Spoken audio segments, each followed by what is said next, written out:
All right, good morning, boys. What is up? Today is Monday, February 23rd. We did almost pass our evals after a pretty long journey trying to pass them. They're at 157,000 on the dot. So we need $2,000 to pass them. And yeah, pretty excited for that.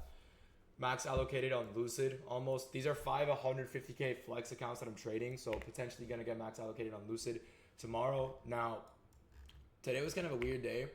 My bias was wrong. I'm not gonna lie. I was bullish. This is what I saw. Let me clear everything up for you guys. Right? Here's what I see. All right, coming off the bat, we can see we also have ES open here.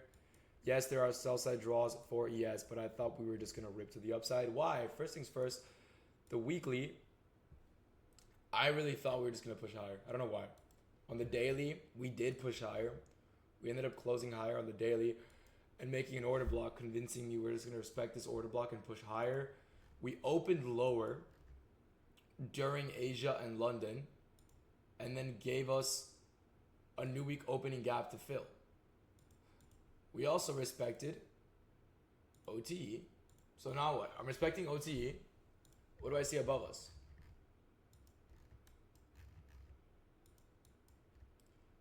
New week opening gap high. New week opening gap low.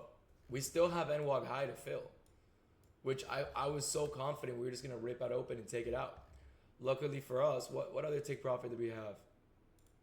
Look at that. London highs. Was there an SMT there with ES? I don't give a fuck. Why? Because ES actually had an NWAG and ES took NWAG. So we made a bearish SMT at NWAG, which is why shorts were valid. But my bias was wrong because I didn't even think shorts had to be valid. I was very bullish. Right, and I will admit to that. My bias is wrong. I thought we were just gonna rip.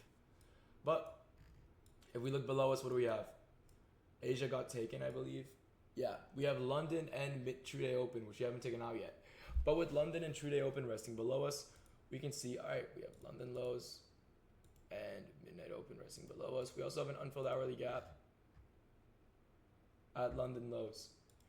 Right, so that's a pretty strong draw on liquidity. I also see London highs. Now, from there, what do I see? Look how strongly we react off OTE of the higher time frame range. Now, from there on the 15-minute time frame, we do the same shit again. What the fuck? What is this? What is this? On the 15-minute time frame, we tap into 0.618 of this range, right? 0.5 to 0.618 of this range. Displays higher. Make a 15-minute CISD right here. Right, what is this? Candle to the upside, sweep, closure above, CISD, respect it, push higher. What do we get from there? Right, candle closure above a swing high with a bearish close is an order block. What does price do?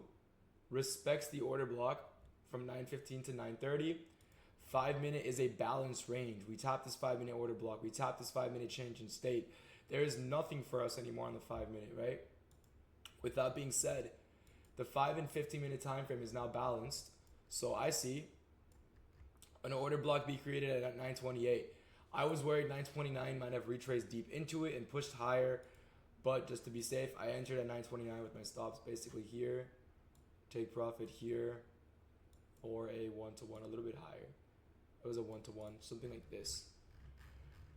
For a 1-to-1 risk reward on the day, live traded in the Discord, of course. If you guys want the link to that, I'll leave the link to that in the description. I started live trading again because I dropped out of college, which I haven't talked about yet. But since I dropped out, I am so unemployed and I'm not in a rush to like get to class anymore. So I have time to make content after I live trade. Because my whole argument before was, all right, I need to trade as fast as I can, make content, go to class. Now I'm not in a rush for anything. So I trade, I talk to the Discord, I take my time, I go over potential setups. For example, I talked over the Discord that shorts looked valid after this long and so on with the bearish SMT at NWAG, all of that shit, you know? But pretty simple trade. Trade is based off creation of an order block, coming out of a 15-minute order block, coming out of a 15-minute change in state and delivery, coming out of OTE of a higher time frame bullish range, right? Towards a clear draw on liquidity being London high and NWAG. We did eventually SMT here. And from there we dumped, right? So if you guys have any questions about any of this, Any accounts I'm trading, I'm currently only trading Lucid. That's the best prop firm right now. It's not even close. Dashboard's already updated for me. Like, it literally updates as you're in a trade. It is the best prop firm, not even close. As for the Discord, my current situation is I started live trading again. I'll leave a link to the free Discord in bio as well. And if you guys have not watched it already, I highly, highly, highly recommend you guys watch the previous video to this, the prop firm guide. I go over every prop firm, the payouts I've gotten with them, money I've spent on accounts, and why certain accounts are not worth it. Like, for example, instant fundings. You should never go with instant fundings, right? That is just an example of what the video covers. So I highly recommend you guys watch that if you haven't already. Even if you don't want to use the prop firms I list, I do go over red flags and rules that you should avoid other prop firms, right? So with that being said, I hope you guys all have a blessed day. Any questions, let me know. And I will see you boys tomorrow. Peace out.